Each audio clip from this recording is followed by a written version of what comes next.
ಈಗ ಮದ್ದೂರಲ್ಲಿ ಗಣೇಶನ ಉತ್ಸವ ಅದರ ಮೇಲೆ ಯಾರ ಕಲ್ಲು ಹೊಡೆದ್ರು ಅಂತೇಳಿ ಅಲ್ಲಿ ಗಲಾಟೆ ಆಗಿದೆ. ಕಲ್ಲು ಹೊಡೆದವ್ರ ಮೇಲೆ ಕೇಸ್ ರಿಜಿಸ್ಟ್ರೇಷನ್ ಆಗಿದೆ. ಕಾನೂನು ಪ್ರಕಾರ ಸರ್ಕಾರ ಅವ್ರ ಮೇಲೆ ಕ್ರಮ ತಗೊಳ್ತಾರೆ. ಈ ಬಿಜೆಪಿಯವರು ಎಲ್ಲನ್ನ ಕೋಮುಗಲಭೆಗಳು ಸ್ವಾತಂತ್ರ್ಯ ಪೂರ್ವದಲ್ಲೂ ಆಗ್ತಿತ್ತು, ಸ್ವಾತಂತ್ರ್ಯ ಬಂದ ಮೇಲೂ ಕೂಡ ಕೋಮುಗಲಭೆಗಳು ಅಲ್ಲಲ್ಲಿ ನಡೆಯುತ್ತೆ. ಕೋಮುಗಲಭೆಗಳು ಆದಂಥ ಸಂದರ್ಭದಲ್ಲಿ ಎಲ್ಲ ಪಕ್ಷದ ಮುಖಂಡಗಳು ಕೂತು ಅದನ್ನು ಸರಿ ಮಾಡುವಂಥ ಕೆಲಸವನ್ನು ಮಾಡಬೇಕು. ಅದು ಬಿಟ್ಟು ಇವರು ಬೆಂಕಿಗೆ ತುಪ್ಪ ಹಚ್ಚುವ ಕೆಲಸವನ್ನು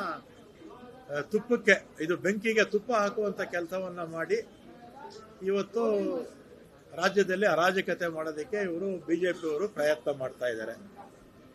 ನಮ್ಮ ಸರ್ಕಾರ ಏನಾದರೂ ಆ ಕಿಡಿಗೇಡಿಗಳು ಕಲ್ಲು ಹೊಡೆದವ್ರ ಮೇಲೆ ಆ್ಯಕ್ಷನ್ ತಗೊಳ್ಳದೇ ಇದ್ದಿದ್ರೆ ಆಗ ಬಿಜೆಪಿ ಇಂಟರ್ಫಿಯರ್ ಆಗ್ಬೋದಿತ್ತು. ನಮ್ಮ ಸರ್ಕಾರ ಕ್ರಮ ತಗೊಂಡಿದೆ. ಇದು ಬಾನು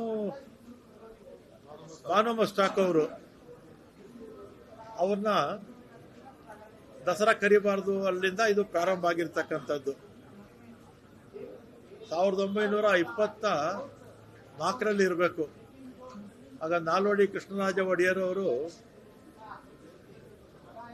ಮಿರ್ಜಾ ಇಸ್ಮಾಯಿಲ್ ಅವ್ರನ್ನ ಅಂಬಾರಿ ಮೇಲೆ ಕೂಡಿಸ್ಕೊಳ್ತಾರೆ. ಮೊದಲನೇ ವರ್ಷ ಅದನ್ನು ತಡೆಯೋಕೆ ಪ್ರಯತ್ನ ಮಾಡ್ತಾರೆ ಪಟ್ಟಭದ್ರ ಹಿತಾಸಕ್ತಿಗಳು. ಕೃಷ್ಣರಾಜ ಒಡೆಯರ್ ಅವರು ಸೊಪ್ಪು ಹಾಕ್ಲಿಲ್ಲ. ಆಮೇಲೆ 2ನೇ ವರ್ಷನೂ ಕೂಡ ಅವ್ರನ್ನ ಕರ್ಕೊಂಡೋದ್ರು.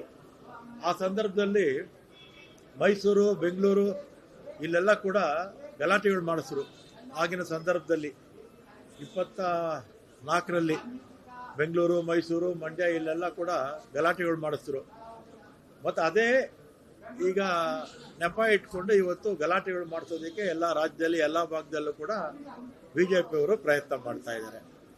ಇದು ಅತ್ಯಂತ ಖಂಡನೀಯ ಕ್ರಮ. ಯಾವತ್ತೂ ಕೂಡ ರಾಜಕೀಯ ಪಕ್ಷಗಳು ಸೌಹಾರ್ದತೆ ಇರಬೇಕು, ಜನ ಶಾಂತಿ ನೆಮ್ಮದಿಯಿಂದ ಇರಬೇಕು ಅನ್ನೋದನ್ನು ಬಯಸಬೇಕು.